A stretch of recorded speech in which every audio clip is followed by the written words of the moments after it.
Nimitz-class aircraft carriers are nuclear-powered floating airfields that launch, recover, fuel, and maintain a complete carrier air wing. Their aircraft provide strike surveillance, air defense, electronic warfare, and sea control options far from established land bases. Nimitz-class began with USS Nimitz in 1975 and became the backbone of American carrier power. Each ship was designed for roughly 50 years of service, with one major midlife refueling and modernization overhaul. Gerald R. Ford-class is the Navy's newest carrier design, led by USS Gerald R. Ford, commissioned in 2017. It retains nuclear propulsion while introducing electromagnetic catapults, advanced arresting gear, redesigned weapons elevators, and greater electrical capacity. Gerald R. Ford-class aims to generate more aircraft sorties with fewer sailors than its predecessor. Its new systems required lengthy testing, but the design is intended to replace Nimitz-class carriers gradually as those ships retire. Ticonderoga-class guided missile cruisers are large Aegis combatants built for fleet air defense, surface warfare, anti-submarine operations, and long-range strike.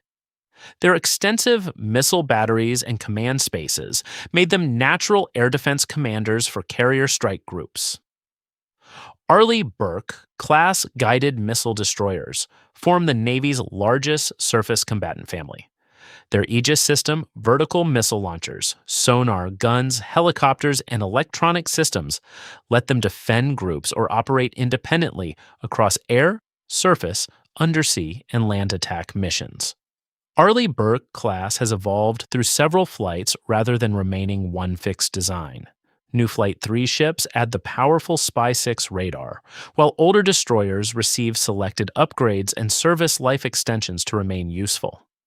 Zumwalt-class guided missile destroyers use a wave-piercing hull, integrated electric power, and a reduced radar signature. Their large flight deck, advanced sensors, and extensive electrical capacity were designed to support changing missions and future systems. Zumwalt-class consists of only 3 ships after the original program was sharply reduced. The Navy is refocusing the class towards surface strike and integrating conventional prompt strike weapons during major modernization work. Freedom-class Littoral combat ships are fast steel monohulls based at Mayport, Florida. They were built for coastal operations with modular mission equipment, and active ships emphasize surface warfare using guns, helicopters, boats, and naval strike missiles. Independence-class Littoral combat ships use a wide aluminum trimaran hull that provides a large flight deck and mission bay.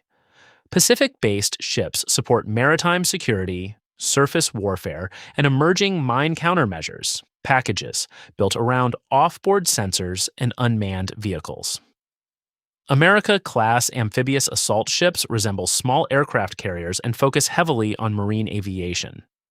The active Flight 0 ships remove the well deck to gain more hangar space, aviation fuel, maintenance capacity, and support for F-35B fighters and MV-22 tiltrotors.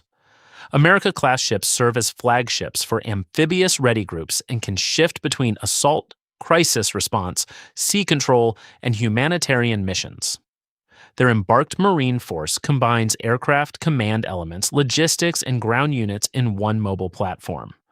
Wasp-class amphibious assault ships combine a full-length flight deck with a flooded well deck for landing craft.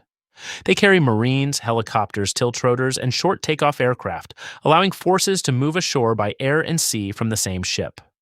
San Antonio-class amphibious transport docks carry Marines, vehicles, cargo, landing craft, and aircraft for expeditionary operations. Their well decks can launch air cushion or conventional landing craft, while their flight decks support helicopters and MV-22 tiltrotors. San Antonio-class is divided into 2 flights, with later ships designed to replace aging dock landing ships. The class also provides command, medical, maintenance, and aviation support, making it a flexible middle member of an amphibious ready group. Whidbey Island-class dock landing ships were optimized around a long well deck able to carry 4 air cushion landing craft. Their main purpose is moving Marines, vehicles, equipment, and landing craft between sea and shore during amphibious operations. Harpers Ferry-class dock landing ships are a cargo-focused development of the Whidbey Island design. They carry fewer air-cushioned landing craft but provide more space for vehicles and equipment, trading landing craft capacity for additional expeditionary cargo. Blue Ridge-class command ships are purpose-built floating headquarters for senior fleet commanders. Extensive communications, planning spaces, and staff facilities let USS Blue Ridge and USS Mount Whitney direct complex naval and multinational operations across wide regions. Avenger-class mine-countermeasures ships use wooden hulls covered with fiberglass to reduce magnetic signatures. Sonar, remotely operated systems, and sweeping equipment help them find and neutralize mines, although littoral combat ships are gradually assuming this mission. Ohio-class ballistic-missile submarines provide a hidden, survivable part of the United States nuclear deterrent. Nuclear propulsion supports long patrols, while alternating blue and gold crews increase availability and give each submarine time for training and maintenance. Ohio-class guided missile submarines are 4 former ballistic missile boats converted for conventional strike and special operations. Their large payload capacity, communications equipment, and accommodations allow stealthy support for missiles, special operations forces, and other mission equipment. Ohio-class boats are approaching retirement after decades of service. Ballistic missile submarines will be replaced by the Columbia-class, while the converted guided missile boats leave a large undersea strike capacity that later Virginia variants are intended to partly restore. Los Angeles-class attack submarines were built to hunt submarines and ships while supporting surveillance, strike, and special operations. Later boats added vertical launch tubes for Tomahawk missiles, and surviving members remain active as newer Virginia-class submarines enter service. Seawolf-class attack submarines are exceptionally quiet, fast, deep-diving boats created for demanding Cold War undersea combat. Only 3 were built, and USS Jimmy Carter received an extended hull section that supports specialized payloads and research missions. Virginia-class attack submarines combine stealth endurance, sensors, torpedoes, cruise missiles, and special operations support in a design built for regular upgrades. Digital photonics masts replace traditional periscopes, allowing a roomier control center on a lower deck. Virginia-class has developed through successive blocks that change construction and payload arrangements. Newer boats use large Virginia payload tubes, while extended Blocky 5 submarines add a payload module intended to carry more missiles or future undersea systems.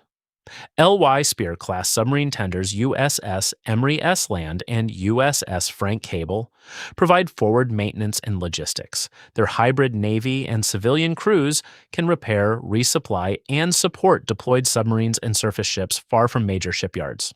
Lewis B. Puller-class expeditionary sea bases provide large mission decks, aviation facilities, berthing, and support spaces for forces operating offshore. These mobile bases complete a fleet whose classes divide aviation, combat, amphibious, undersea, command, mine, and sustainment duties. If you learned something, leave a like. Subscribe for more military history and defense breakdowns. And tell me in the comments what topic we should cover next. Thank you for watching. And until next time, stay curious.